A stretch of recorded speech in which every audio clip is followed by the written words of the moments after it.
Welcome students in this e-learning class.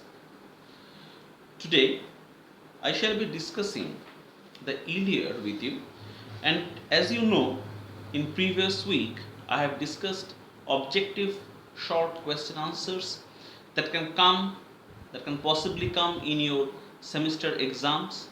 So in that way, today I shall also discuss those certain types of objective questions and answers regarding the text Iliad.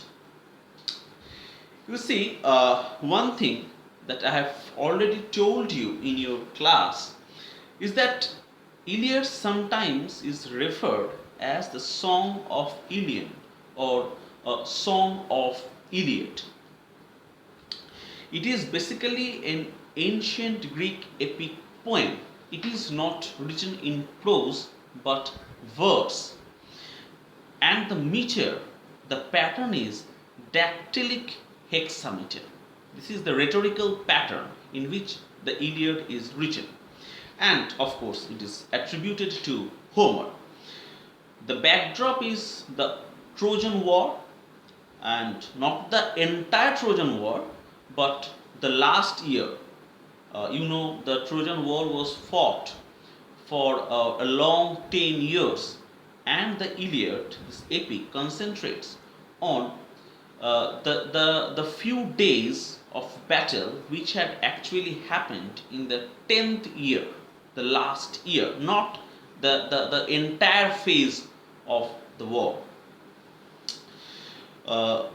Regarding the capture, the siege of the Troy, and another name of Troy is Ilium, and therefore the song of Ilium is, as we know, as Iliad. A coalition of the Greek states invaded Troy, and it tells the battles of events during the weeks of a quarrel between King Agamemnon and the warrior Achilles. So it starts in the in medias res, in the middle of the things. These are events which I've already taught you.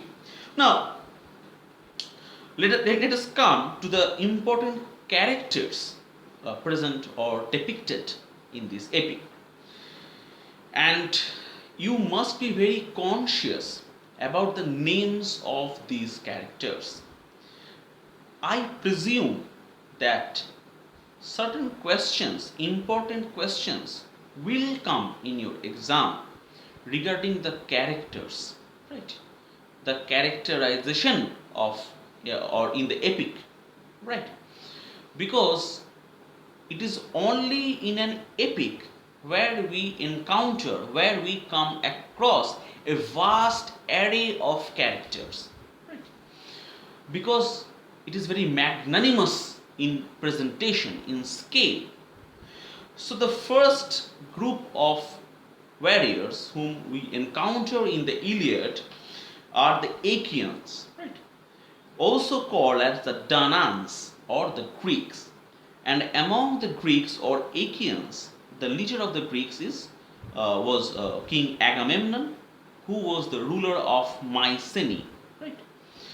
There was Achilles, son of Peleus and Thetis, the foremost warrior and the leader of the Myrmidons, the tribe that was under the command of Achilles.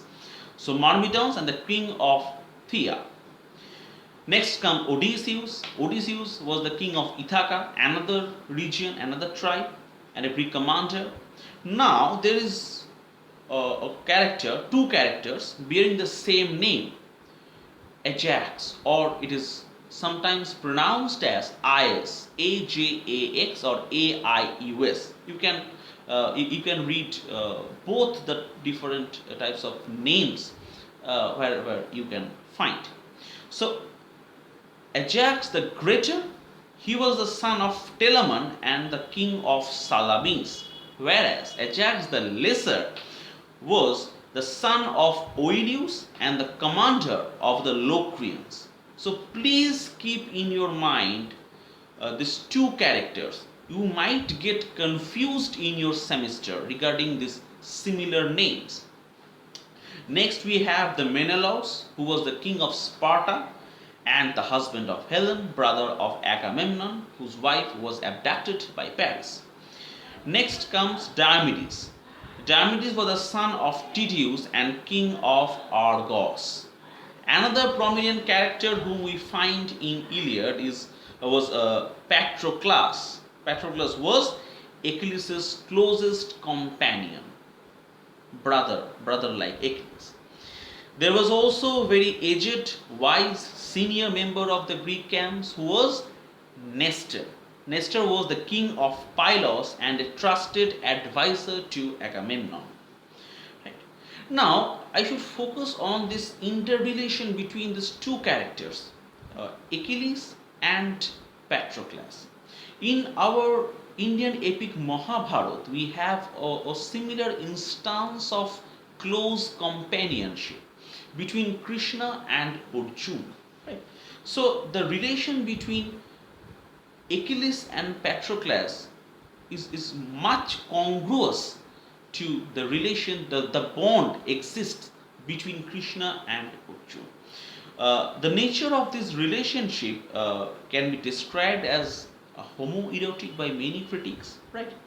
And some classical and Hellenistic Athenian scholars has perceived it as a pederastic, while others perceived it as a platonic warrior bond. Now we will come to the set of Trojans, the warrior in the Trojan side.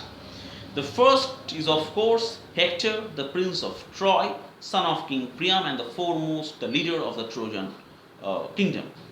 We have Dardanus, the king of Troy, and he is originally named the city of Dardania. We have Aeneas, he was the son of Anchises and Aphrodite. Next we have Deiphobus. Deiphobus was the brother of Hector and Paris.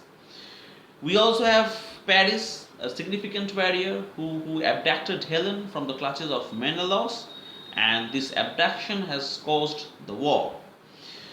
He was the son of King Priam and Helen's lover. We have the aged king of Troy, King Priam. We also have Polydamas, a prudent commander whose advice is ignored, and he is Hector's foil. We also have Agenor, the son of Antenor, a Trojan warrior who attempts to fight Achilles in book 21. Next we have a very important warrior named Sarpedon who was killed by Patroclus. Sarpedon was the son of Zeus who was killed by Patroclus, and this had enraged Hector to kill Sarpedon in return. He was the friend of Glaucus and co-leader of the Lycians, and he fought very bravely for the Trojans. His friend Glaucus was the son of Hippolochus and a friend of Sarpedon and co-leader of the Lycians. He also fought for the Trojan side. We also have Priam's wife named Hecuba. Hecuba was the mother of Hector, Cassandra, Paris, and others. And at last, we have Helen. Although you can put Helen in the Greek camp because Helen occupies a very problematic position to which side actually she belongs, right? Daughter of Zeus, Menelaus' wife, and very espoused first to Paris, then to Deiphobus. Her being taken by Paris back to Troy precipitated the war. Next, very minor character, Andromache. She was the princess of Troy, Hector's wife, and the mother of Astyanax. Astyanax was Hector's son. We also have Cassandra, Priam's daughter, whom Agamemnon carried off to his own home, and it caused a very serious kind of domestic problem between his wife Clytemnestra. Right. We also have Briseis, with whom Achilles had fallen in love, a Trojan woman captured by Achilles, and she was the figure behind Achilles' quarrel with Agamemnon. Now, in the literary Trojan War of the Iliad, we have the Olympian gods, goddesses, and minor deities fight among themselves and participate in human warfare, often by interfering with humans to counter other gods. Now, regarding these deities, we have the major deities like Zeus, who was neutral. So regarding your semester exam, you should also focus on these various names of the gods and goddesses that we find and to which side they actually supported, right? You must keep this in mind. Objective questions can come in your exam. Zeus was neutral. He neither supported the Greeks nor supported the Trojans. Hera was, of course, for the Greeks, the Achaeans.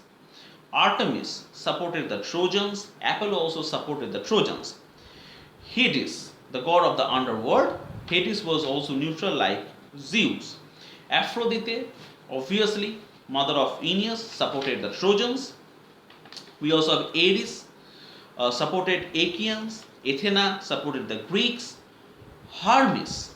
Hermes was, to a certain extent, she was neutral, but she had a favoritism towards the Greek camps. Poseidon and Hephaestus was obviously a Greek supporter.